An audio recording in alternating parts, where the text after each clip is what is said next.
your job or anything like that. So I want us to begin this understanding by visualizing a melting ice cube. So in many ways, and this was really described by a guy named Michael Saylor, which I love this analogy because it's exactly right. I mean, your money, your US dollars are just like a melting ice cube. Now, why? Why is that?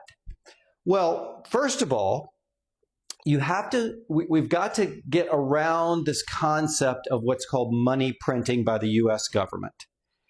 Right now, since the pandemic started back in, let's say, March of 2020, and by the way, these figures, I just AI'd right 5 minutes before I did this to make sure I was very accurate, and I had an AI scrape the Fed data, the US Treasury data, on how much money the government is actually printing each year in addition to the money that's already out there in the whole system.